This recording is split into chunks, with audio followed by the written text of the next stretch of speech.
पीर को अकेला नैब के कराची ऑफिस जाऊंगा, जमानत भी नहीं करवाऊंगा, कहूंगा तहकीकात करें। वज़ीर तालीम सिंध सईद गनी का ऐलान का। अलीम आदिल शेख का नाम लेने पर नैब पीछे आ गई। चुटकी लेता हूं तो मुझे नैब धमकियां देना शुरू कर देता है। अलीम आदिल के पास ऐसी कौन सी गीदड़ सिंगी है? कहीं चेयरमैन नैब की वीडियो अलीम आदिल शेख के पास तो नहीं है?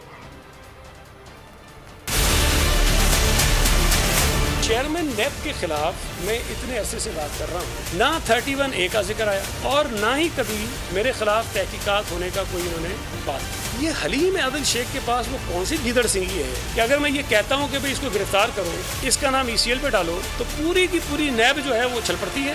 ये जो वीडियो है ना, जो मैं कहता हूँ कि एक वीडियो ने कहीं का नहीं छोड़ा चेयरमैन नैब को, कहीं ये वीडियो हलीम आदिल शेख के पास तो नहीं है। पीर की सुबह मैं नैब के दफ्तर में जाऊँगा और अपने 2-4 जोड़े साथ ले जाऊँगा और जाकर उनको बताऊँगा कि मैंने जमानत नहीं करवाई है, मैं आपके पास हाजिर हूँ, मैं कानून को मानने वाला हूँ। अगर मेरे खिलाफ कोई शिकायत है जिस पर आप तहकीकात कर रहे हैं, मुझे गिरफ्तार करो भाई। चीनी की कीमतें जब बढ़ी तो फूड शुगर कमीशन बनाया, हुकूमत के कमीशन की रिपोर्ट आई, उस रिपोर्ट पर कोई कार्रवाई नहीं हुई। हुकूमत ने कहा कि हम इसकी फॉरेंसिक कराएंगे, वो फॉरेंसिक भी FIA से करा ली। उसके बाद कहते हैं कि जी हमारे जो इनके सेनेटर हैं अली जफर साहब, वो फैसला करेंगे कि जी ये इस पर क्या होना चाहिए। शुगर मिल्स का वकील था, उनका वकील था वो जहांगीर तरीन का और पता नहीं और लोगों का वकील था वो खुद। अब उनके वकील को आपने ये कहा है कि जो कमीशन की रिपोर्ट थी उसको भी भाड़ में डालो, जो FIA ने तहकीकात की उसको भी भाड़ में डालो, तुम बैठ के फैसला करो कि जी ये सही है कि गलत है, जी इसके अंदर मुलविस है कि नहीं, और अपनी आदमी से करा रहे, अपने सेनेटर से करा रहे। मैं उसको